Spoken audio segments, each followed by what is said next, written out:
ಬರಹಗಾರರ ಒಕ್ಕೂಟಕ್ಕೆ ಹೋರಾಟ ಹೋರಾಟ ಹೋರಾಟ ಹೋರಾಟ ಹೋರಾಟ.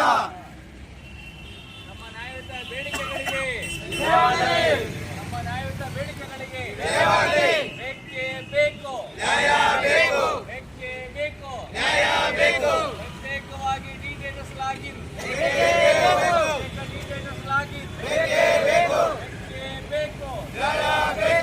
ರಾಜ್ಯ ಪತ್ರ ಬರಹಗಾರರ ಅಸೋಸಿಯೇಷನ್ ಅಧ್ಯಕ್ಷರಾದ ಡಿ ಕೆ ಸಂಗಮೇಶ್ ಯಲಿಗಾರ್ ಆದ ನಾನು ನಮ್ಮ ಎಲ್ಲ ಜಿಲ್ಲಾ ಪತ್ರ ಬರಹಗಾರರ ಮತ್ತು ಕರ್ನಾಟಕ ರಾಜ್ಯ ಪತ್ರ ಬರಹಗಾರರ ಸ್ವಯಂ ಒಕ್ಕೂಟದಿಂದ ವತಿಯಿಂದ ನಮ್ಮ ಬೇಡಿಕೆಗಳ ಈಡೇರಿಸುವ ಬಗ್ಗೆ ನಮ್ಮ ಮಾನ್ಯ ಉಪನೋಂದಣಾಧಿಕಾರಿ ಶ್ರೀಯುತ ಎಲ್ ರಾಮಕೃಷ್ಣ ಅವರಿಗೆ ನಮ್ಮ ಬೇಡಿಕೆಗಳನ್ನು ಈಡೇರಿಸಲು ಒಂದು ಮನವಿ ಪತ್ರವನ್ನು ಕೊಡುತ್ತಿದ್ದೇವೆ. ಅದನ್ನು ದಯವಿಟ್ಟು ಅವರು ಸ್ವೀಕಾರ ಮಾಡಿ ನಮಗೆ ಪ್ರೋತ್ಸಾಹಿಸಬೇಕಾಗಿ ಅವರಲ್ಲಿ ನಾನು ನಮ್ರತೆಯಿಂದ ಕೇಳಿಕೊಳ್ಳುತ್ತಿದ್ದೇನೆ. ಪತ್ರ ಬರಹಗಾರರ ಸಂಘಟನೆಯವರು ಮುಷ್ಕರವನ್ನು ಮಾಡ್ತಾ ಇದ್ದಾರೆ. ಇದ್ರ ಬಗ್ಗೆ ತಾವು ಏನು ಹೇಳ್ತಾ ಇದ್ದೀರಿ ಅವರ ಬೇಡಿಕೆಗೆ? ಸರ್ಕಾರದವ್ರು ಅದ್ರ ಬಗ್ಗೆ ಇದು ಮಾಡ್ತಾರೆ. ಅವ್ರು ಏನು ಮೆಮೊರಾಂಡಮ್ ಕೊಡ್ತಾರೆ ಅದು ಇಸ್ಕೊಂಡು ನಾವು ನಮ್ಮ ಡಿಸ್ಟ್ರಿಕ್ಟ್ ರಿಜಿಸ್ಟರ್ ಕಳಿಸ್ಕೊಡ್ತೀವಿ ರೀ. ಅಲ್ಲ, ಈಗ ಅವರು ಪತ್ರ ಬರಹಗಾರ ಸಂಘದವರು ನಿಮಗೆ ಒಂದು ಹಿರಿಯರಂತ ಒಂದು ಪತ್ರ ಕೊಡ್ತಾ ಇದ್ದಾರೆ.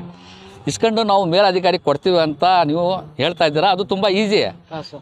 ನೀವು ಕಣ್ಣು ಮುಂದೆ ನೋಡ್ತಾ ಇದ್ದೀರಿ, ಇವ್ರು ಏನೇನೋ ಅವ್ಯವಸ್ಥೆಯಲ್ಲಿ ಇದ್ದಾರೆ, ಇವ್ರಿಗೇನು ತೊಂದರೆ ಆಗ್ತಾ ಇದೆ, ನಿಮ್ಮ ಗಮನಕ್ಕೂ ಇದೆ. ಈ ಗಮನನ ತಾವು ಮೇಲಧಿಕಾರಿಗಳಿಗೆ ಏನಾದ್ರು ತಿಳಿಸ್ತೀರಾ? ಅವ್ರು ಏನು ಮೆಮೊರಾಂಡಮ್ ಕಳಿಸ್ತಾರೋ ಅದು ಕಳಿಸ್ಕೊಡ್ತೀವಿ ರೀ. ಅದು ಬಿಟ್ಟು ಅದು ಸರ್ಕಾರ ಲೆವೆಲ್ನಾಗಿದೆ, ಅವ್ರು ಮಾತಾಡ್ತಾರೆ. ಅವ್ರು ಅಲ್ಲ, ನಿಮಗೆ ಏನು ಮಾಹಿತಿ ಇದೆ, ಇವರು ಏನು ಮಾಡ್ತಾ ಇದ್ದಾರೆ ಅಂತ ನಿಮಗೆ ಮಾಹಿತಿ ಇದೆ? ಅವ್ರು ಸ್ಟ್ರೈಕ್ ಮಾಡ್ತಿದ್ದಾರೆ, ನನಗೆ ಫೇಸ್ಲೆಸ್ ಬೇಕು ಅದು ಬೇಕು ಅಂತ ಕೇಳ್ತಾ ಇದ್ದಾರೆ. ಅದ್ರ ಬಗ್ಗೆ ಅವ್ರು ಏನು ಮೆಮೊರಾಂಡಮ್ ಕೊಡ್ತಾರೆ ನಾವು ಡಿಸ್ಟ್ರಿಕ್ಟ್ ರಿಜಿಸ್ಟರ್ ಕಳಿಸ್ಕೊಡ್ತೀವಿ. ಅಲ್ಲ, ಅವರು ಈ ಸ್ವತ್ತು ಬಗ್ಗೆ ಹೇಳ್ತಾ ಇದ್ದಾರೆ, ಆಮೇಲೆ PID ಅವ್ರ ಬಗ್ಗೆ ಹೇಳ್ತಾ ಇದ್ದಾರೆ. ಅದು ನಮ್ಮ ಸಂಬಂಧ ಇಲ್ಲದ ವಿಚಾರ ಸರ್. ನಿಮಗೆ ಸಂಬಂಧ ಇಲ್ಲದ ವಿಚಾರ. ಇವ್ರು ಏನು ಮನವಿ ಕೊಡ್ತಾ ಇದ್ದಾರೆ ಅಷ್ಟೇ ಮೇಲಧಿಕಾರಿಗಳು ಕಳಿಸ್ಕೊಡ್ತೀವಿ ಅಷ್ಟೇ.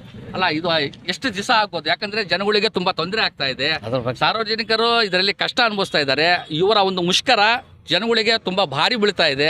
ಇದಕ್ಕೆ ತಾವು ಏನು ಸ್ಪಂದನೆ ಮಾಡಿ ಅವರಿಗೆ ಮೇಲಧಿಕಾರಿಗೆ ತಿಳಿಸ್ತೀರಿ? ಏನು ಮೆಮೊರಾಂಡಮ್ ಕೊಡ್ತಾರೆ ಕಳ್ಸೋದು ಅಷ್ಟೇ ಕೆಲಸ ಸರ್. ನಾನು ಅಲ್ಲಿ ಕಳಿಸ್ಕೊಡ್ತೀನಿ ಅಷ್ಟೇ ಕಳಿಸ್ಕೊಡ್ತೀನಿ.